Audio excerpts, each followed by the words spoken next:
নমস্কার ভিউয়ার্স, আমার বাংলা সাহিত্য ও বিশ্ব লোক সংস্কৃতি চ্যানেলে আপনাদের স্বাগত জানাই।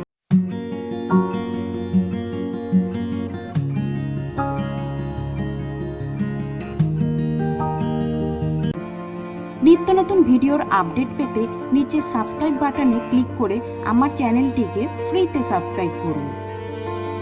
লোকশিল্পের আঙিনায় একটি শিল্প হলো পালকের কাজ বা পালকের তৈরি দ্রব্য।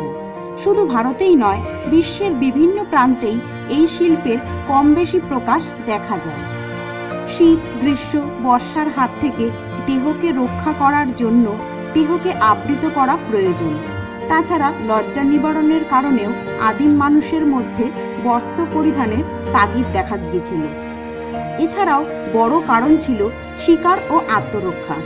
শিকারের উদ্দেশ্যে তারা বিভিন্ন পশু পাখির ছাল ও পালকে নিজেদের শরীর ঢেকে সেই পশু বা পাখির হাঁটাচলা, হাবভাব, ডাক অনুকরণ করে শিকারকে প্রলুব্ধ করত, তারপর শিকার করত।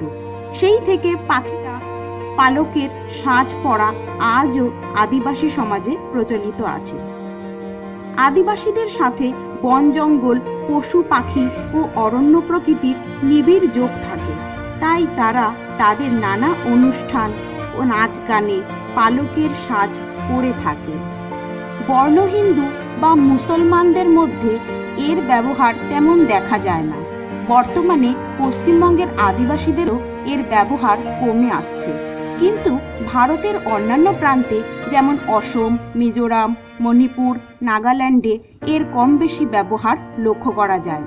এরা টুপিতে, হাতে, পায়ে পালকের নানা রকম সাজ পরে থাকে।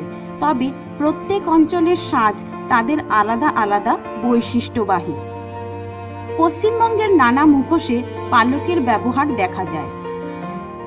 একসময় পালকের তৈরি কলমে লেখা হতো, আর রাজাদের মাথার পাগড়ি বা শিরোভূষণে পালকের ব্যবহার ছিল খুবই আভিজাত্যের। বর্তমানে রাজা আর নেই, কিন্তু পালকের সাজ থেমে নেই। আজ তা অঙ্গসজ্জা থেকে গৃহসজ্জা পর্যন্ত সর্বত্র স্থান করে নিয়েছে। নানা রকমের পালকের তৈরি হার, কানের দুল, লটকন ও ঘর সাজানোর জিনিস তৈরি হচ্ছে আজকাল। নানা রকমের শৌখিন টুপিতে পালক ব্যবহার হচ্ছে।